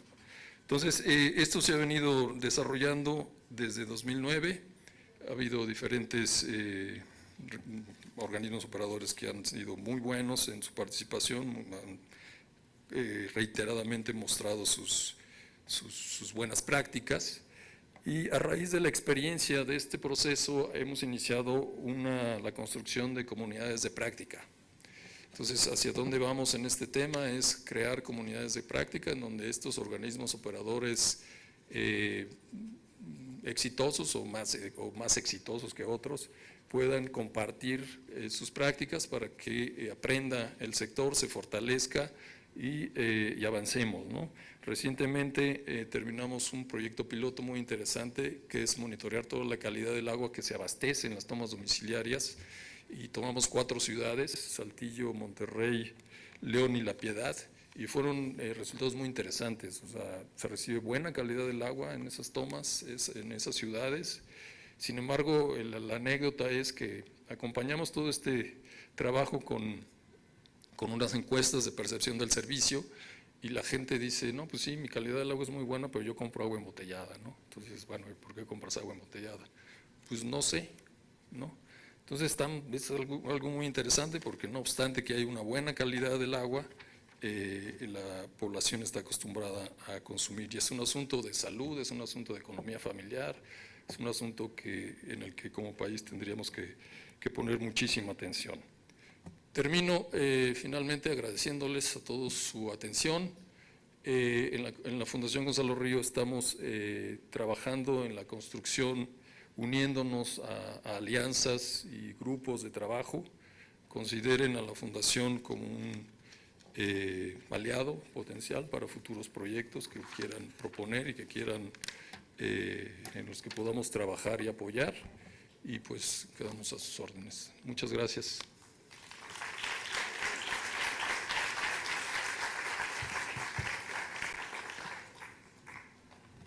Muchas gracias, director, por su ponencia. Daremos inicio a la sesión de preguntas y respuestas. Si alguien de ustedes quisiera hacer uso de la palabra, a favor de levantar la mano para que personal de esta Cámara de Diputados pueda acercarles un micrófono. Tenemos una pregunta de este lado, a favor de indicarnos para quién sería dirigida esta pregunta. Y por favor, los ponentes, si fueran tan amables de acompañarnos de este lado para poder contestar las preguntas, comentarios de los asistentes. Gracias. Soy el profesor Carlos Martínez, soy asesor aquí en Cámara de Diputados. Yo les quiero preguntar acerca de la visión que ustedes como ponentes y sobre los materiales que nos presentaron tienen sobre lo que es el programa territorial operativo de la zona norte del Valle de México, que está referido en su título, dice, con énfasis en el proyecto aeroportuario de Santa Lucía.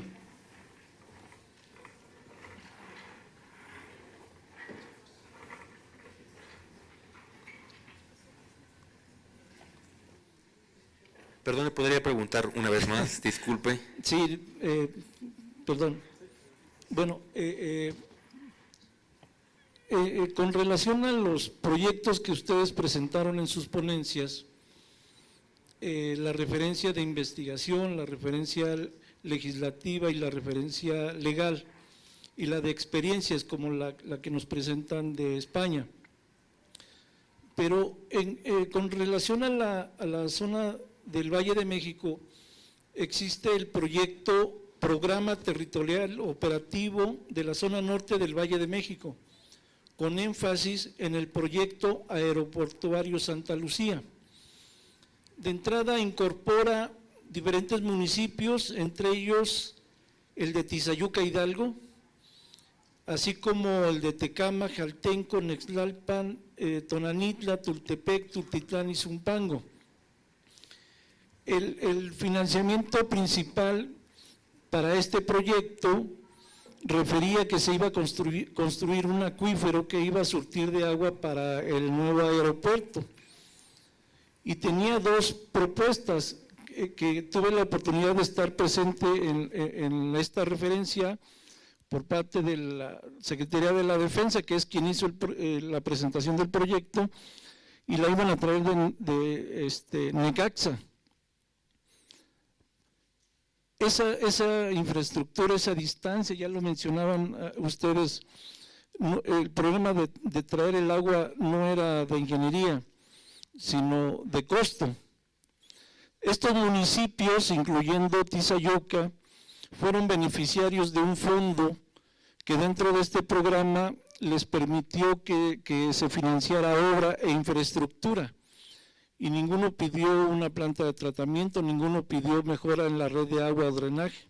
Todos pidieron carreteras, drenaje, guarniciones, banquetas, alumbrado, arcos para recibir a la población, pero ninguno pidió nada referente al agua.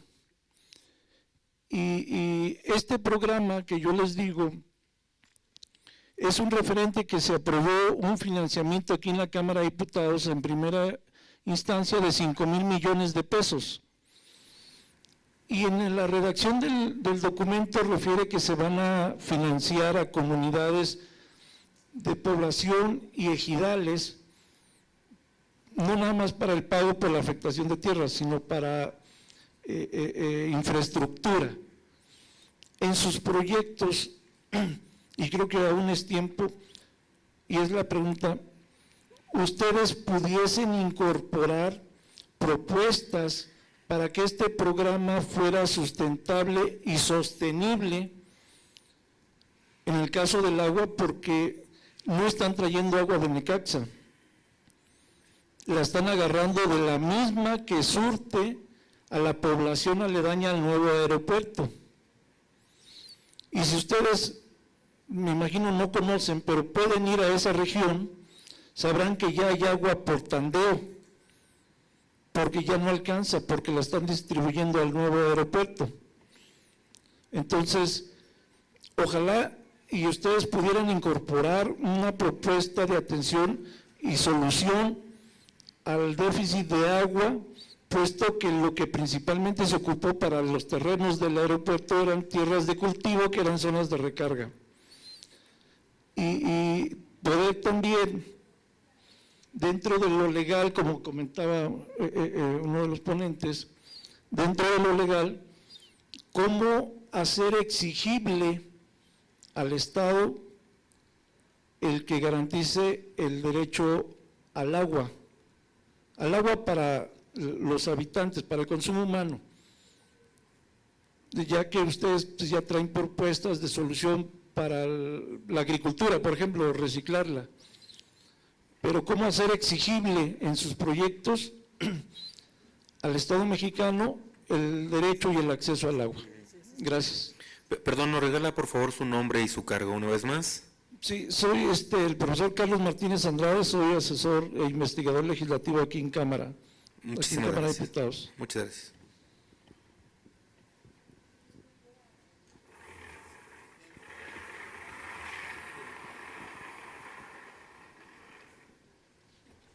Bueno.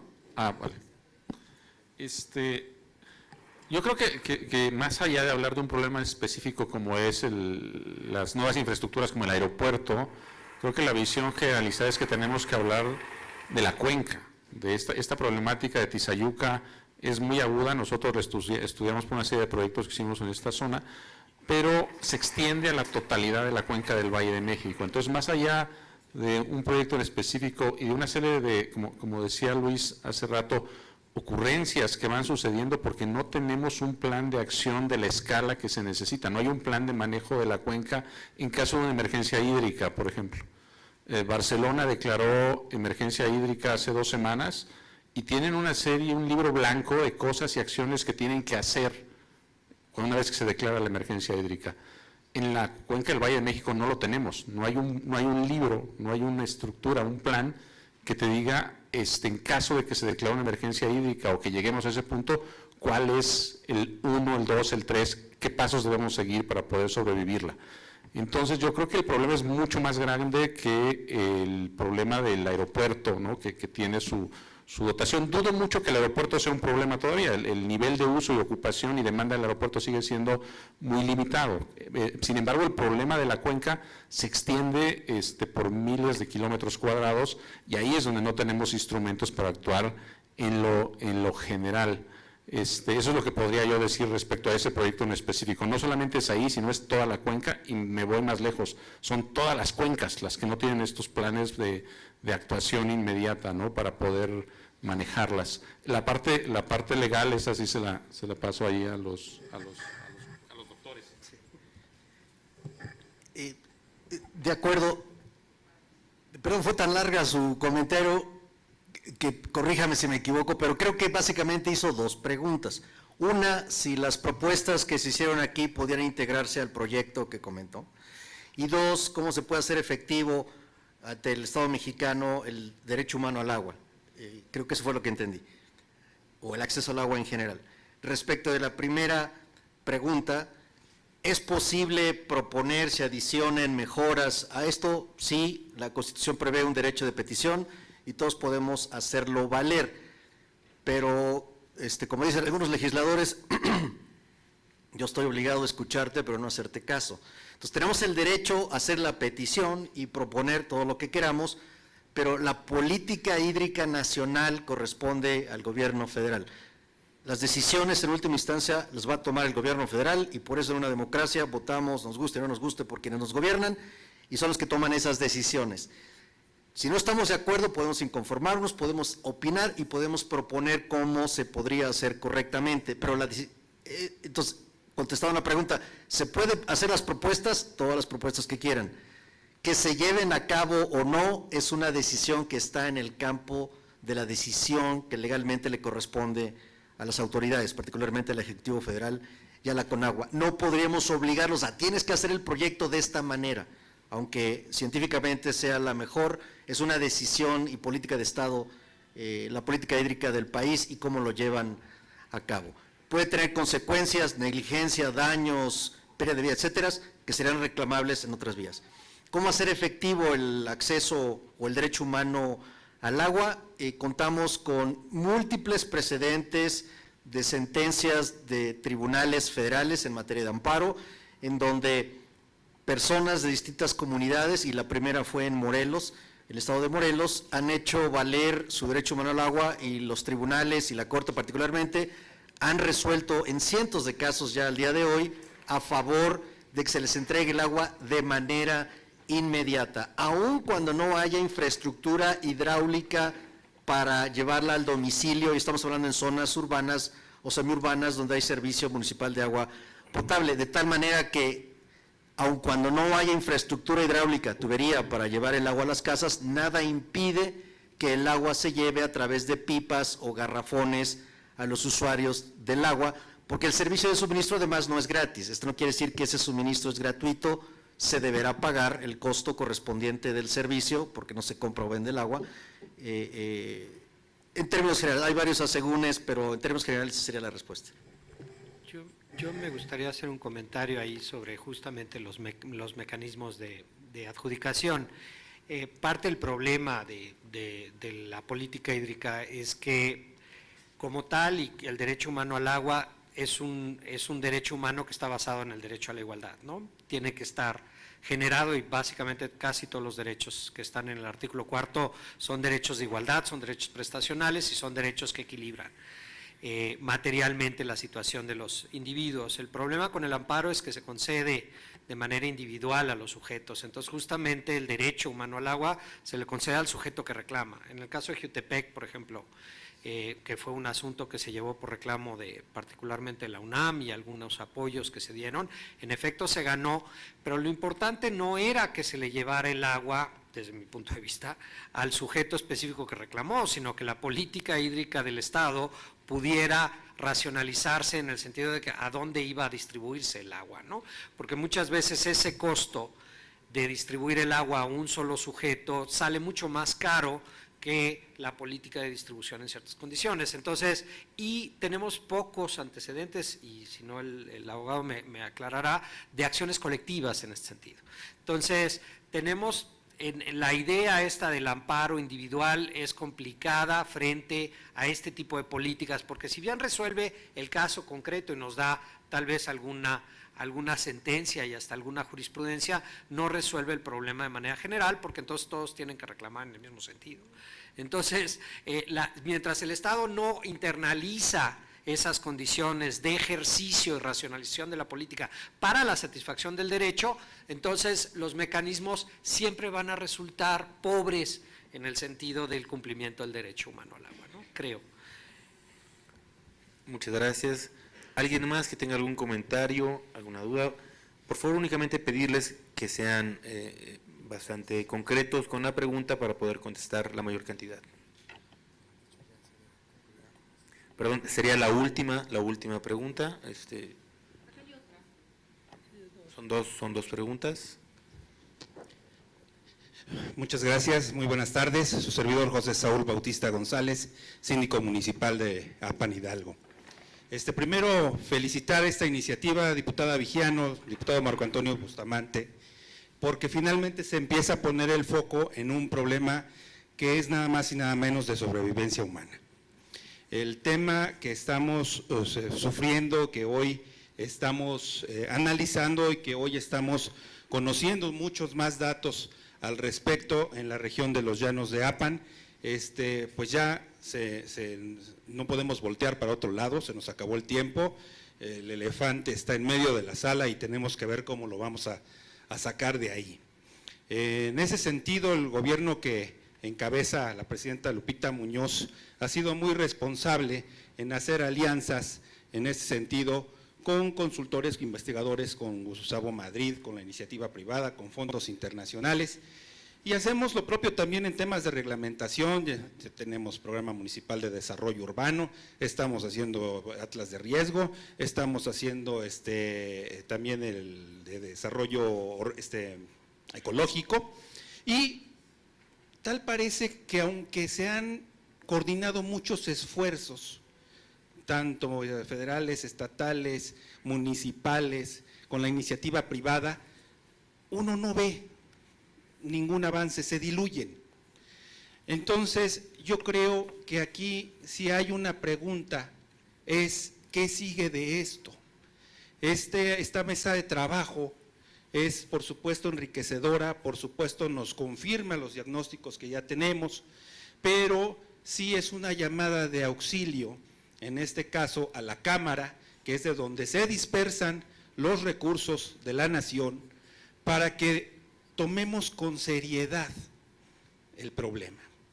Desgraciadamente luego vemos recursos dilapidados en muchos programas ociosos y que no están atendiendo lo importante de lo que verdaderamente aqueja al país. Y si el tema del agua y es el tema de la salud no son lo suficientemente importantes para atraer la mirada de todos nuestros legisladores, sea el color que sea, para que les pongamos con responsabilidad números importantes a la atención de esos problemas, pues entonces yo no sé qué otro problema puede ser más importante. Repito, felicitar esta iniciativa, agradecer la invitación, por supuesto, pero también ponernos a la orden para que, de ser necesario, pues impulsemos que esto redunde en acciones concretas, en que se etiqueten recursos para todas las regiones que lo necesiten, pero sobre todo y específicamente sí es una llamada de auxilio para el acuífero de Apan. Muchas gracias. Muchas gracias. ¿Hay una pregunta de aquel lado? Con esta pregunta cerraríamos. Buenas tardes, de manera breve. El tema de la cervecera en Zacatecas, directamente al arquitecto Madrid, le echan la culpa que el agua que no tiene Zacatecas es por parte de la cervecera. El tema en Apan, ¿qué puede pasar? Porque en Santiago Tulantepec hay un manantial que supuestamente depende de Cocomulco. Es un tema importante que nos preocupa, igual como Santiago Tulantepec. ¿Qué puede pasar ahí con la cervecera? A ver, la documentación, ahorita voy a contestar muy breve, pero en la documentación de la página web puedes descargar ahí los estudios que hicimos a propósito. Ojalá fuera la cervecera, porque eso es un problema que se podría solucionar, y eso es una cuestión en la cual tenemos que tener mucho cuidado, no tratar de enfocarnos en un agente malévolo y pensar que si lo sacas de la ecuación todo se resuelve. No es así. La cervecera es el último actor a una mesa que ya estaba sobreservida, digamos. La industria de Ciudad Sagún es de los años 50. Muchas de las industrias, por ejemplo, la gente no lo sabe, pero están conectadas a la red municipal, no tienen concesiones. La concesión de agua de Tepeapulco es gigantesca, y Dina, Alstom o lo que era Bombardier, todos consumen del agua del municipio. Es una situación muy extraña. Hay unas papeleras que consumen más agua que Grupo Modelo. Digamos, el problema es multidimensional, entonces es importante por eso tener un diagnóstico claro de cómo se están afectando nuestras cuencas, quiénes son los responsables. El consumo humano se ha incrementado muchísimo porque cada vez nos bañamos y tomamos más tiempo, tenemos más electrodomésticos, desperdiciamos mucha agua, entonces es una responsabilidad compartida. Y yo he hecho como de abogado del diablo en el equipo de trabajo, un poco para tratar de poner esto en la mesa, por una sencilla razón.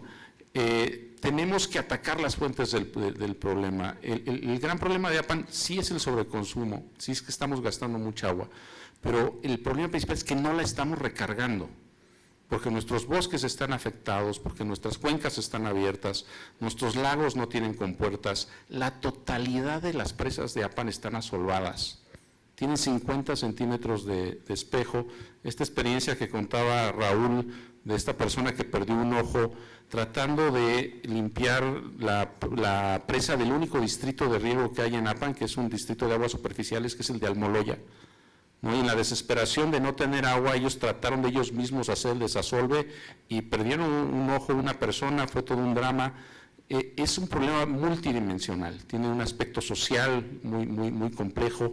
Entonces sí hay que poner en la mesa a todos los actores, ¿no? Incluido desde luego las cerveceras. El problema de Zacatecas igual es más grande que Grupo Modelo, es un problema, ahí los efectos del cambio climático son todavía más agresivos, las malas prácticas agrícolas que hemos puesto en marcha los campesinos. Yo soy de familia de cebaderos y bueno, uno de los grandes pleitos que yo tuve en la vida con mi papá fue el día que quitó 10,000 magueyes de una parcela para sembrar cebada, ¿no?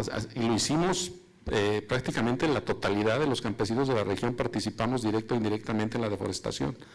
Entonces, el reto ahora es cómo revertimos ese proceso, cómo analizamos las amenazas y cómo las neutralizamos. Y para eso tenemos que converger todos. Ni a Grupo Modelo, ni a Bombardier, ni a nadie le conviene que se acabe el agua en Apan. Entonces, la cuestión es que no hemos logrado amalgamar esas alianzas de las cuales hablaba Raúl para poder invertir y ir todos en la dirección correcta. Nos ha faltado liderazgo en ese sentido. Entonces, de nuevo, hay que identificar los retos y hay que poner las soluciones, que es lo que hemos visto, ¿no? en esta mesa de trabajo. Ya México está sobrediagnosticado, sabemos exactamente los problemas. Creo que es importante ahora poner las soluciones y la siguiente etapa es conseguir los financiamientos para poner en acción estas soluciones. Creo que todos en esta mesa hemos coincidido en ese punto. Necesitamos los recursos etiquetados. A mí todavía, con Luis hemos hablado mucho, que un espacio como Xochimilco no tenga los recursos necesarios para subsistir. Apan estamos en la esquina olvidada de la cuenca del Valle de México y casi que lo entiendo, ¿no? Y por eso mi desesperación. Pero Xochimilco, Dios mío, Xochimilco es el sur, es el centro cultural de la cultura del lago del Valle de México y está al borde de la extinción. Hay 1,200 hectáreas de terrenos ociosos porque no tienen los recursos necesarios para echar a andar y una serie de amenazas increíbles, y se construye un puente de 600 millones de pesos y a la cuenca de Xochimilco le dan menos de 5 millones al año para poder sobrevivir. Son absurdos, ¿entiendes? Entonces ahí es donde requerimos liderazgo y recursos. Hay que empezar a poner dinero en las palabras, ¿no? Eso es importantísimo. Muchas gracias. Muchas gracias por sus preguntas. Para brindar las conclusiones y clausura de esta Mesa Internacional de Trabajo, dejamos en el uso de la palabra a la diputada Carolina Villano, secretaria de la Comisión de Recursos Hidráulicos, Agua Potable y Saneamiento. Por favor, diputada secretaria. Muchas gracias. Ya hemos abusado mucho de su tiempo. Yo me quedo con estas dos últimas palabras de Gustavo: liderazgo y recursos. Alianzas, también dijo. Creo que aquí ha habido muchas coincidencias. La verdad es que el equipo hicimos un resumen que sería ocioso repetirlo porque aquí estuvieron ustedes. Solo quiero rescatar las cuestiones más relevantes que se han mencionado aquí y que nos han compartido con tanta generosidad. Primero, pues evidentemente no solo es infraestructura, se requiere también voltear hacia atrás y ver cómo revertimos y cómo, pues la verdad es que la naturaleza es muy sabia. Entonces sí es necesario reconocer que hemos dañado enormemente el territorio. Y yo quisiera decir algo a esta parte donde nos hace falta liderazgo. Yo creo que hay también un exceso de ignorancia. La verdad es que tenemos gobiernos en los 3 niveles ignorantes que no se sientan a escuchar, ¿no? Y también a revisar, incluso estudiar y a hacerse acompañar de gente especializada que sepa, que ayude y que contribuya. Y lo más lamentable es que también, pues en este tema, como en muchos otros, no cabe el populismo. Debe haber una gran responsabilidad en las decisiones.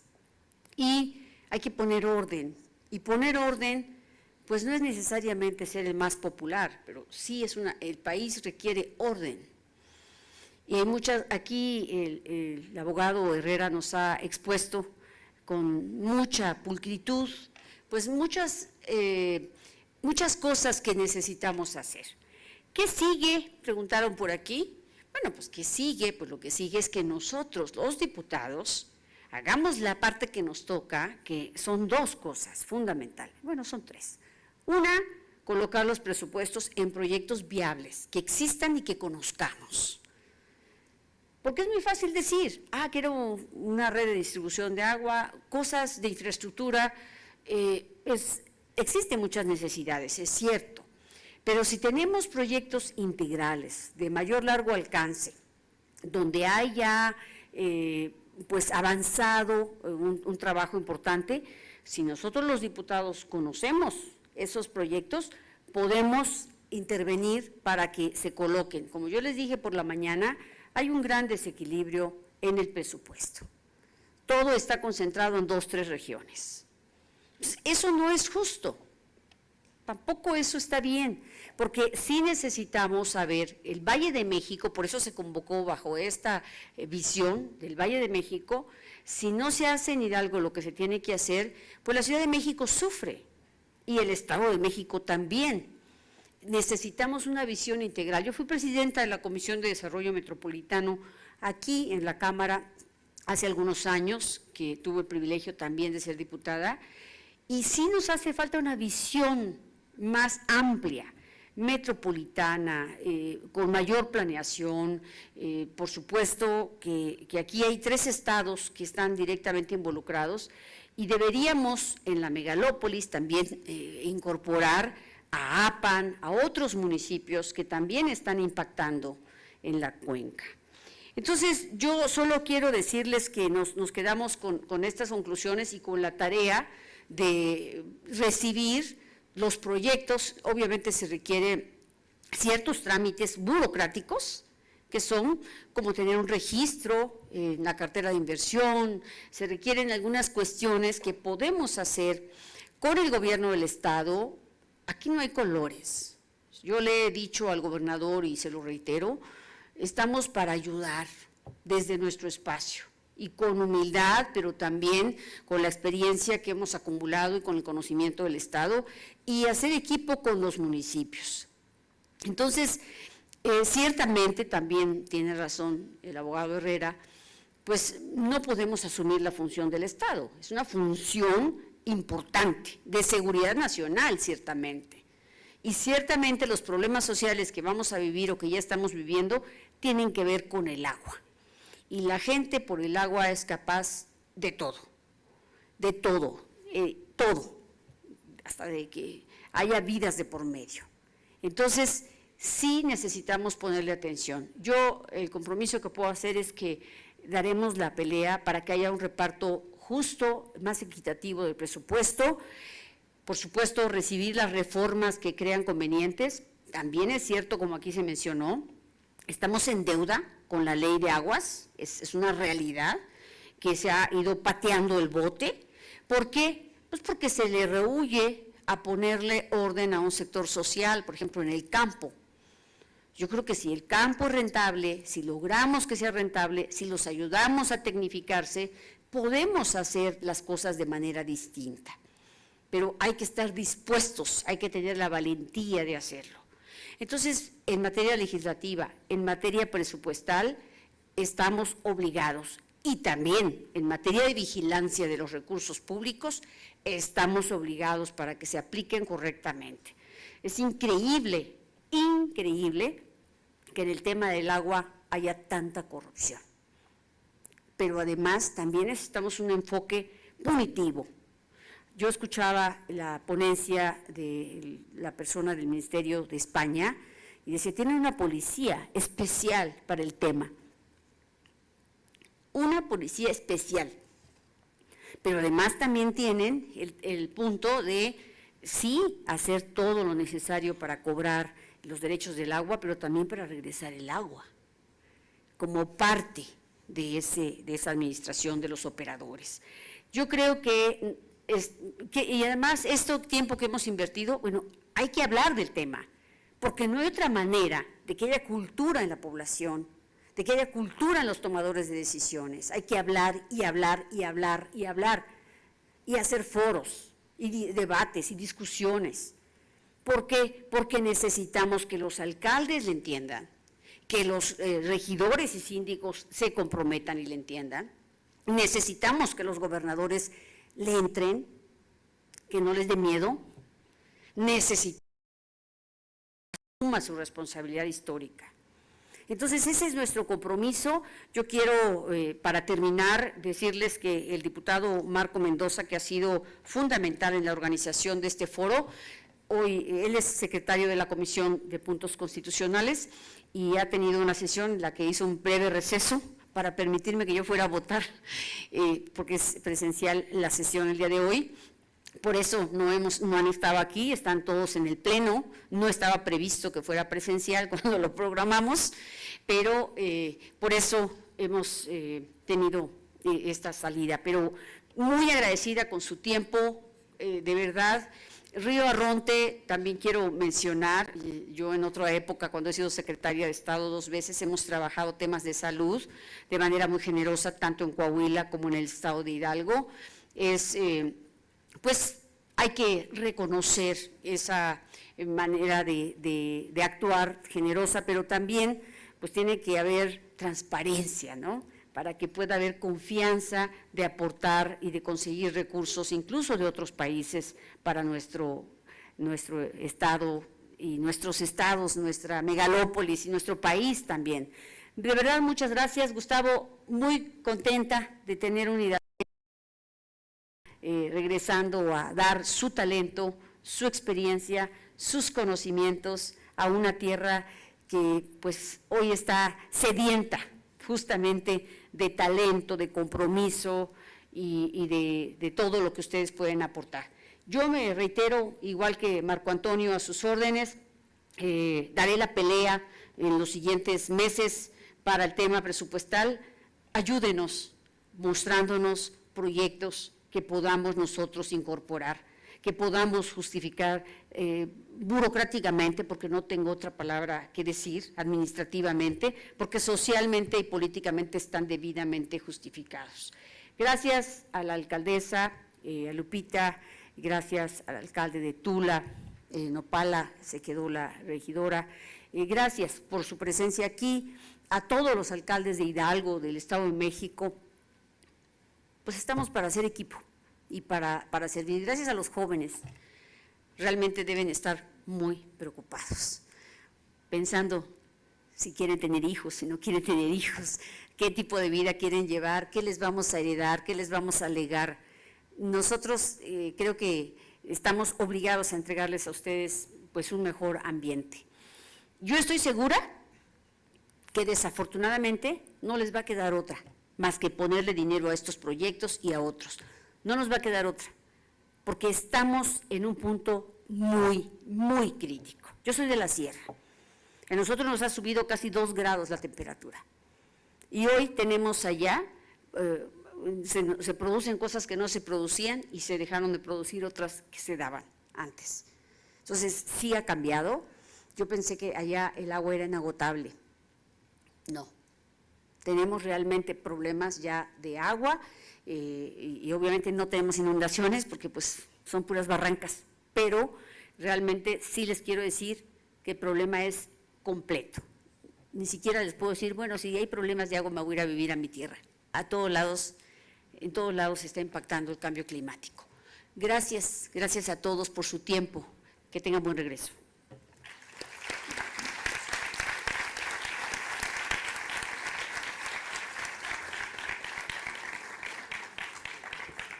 La 65ª legislatura de la Cámara de Diputados agradece su presencia y participación en esta mesa internacional de trabajo. Muy buenas tardes y muchas gracias.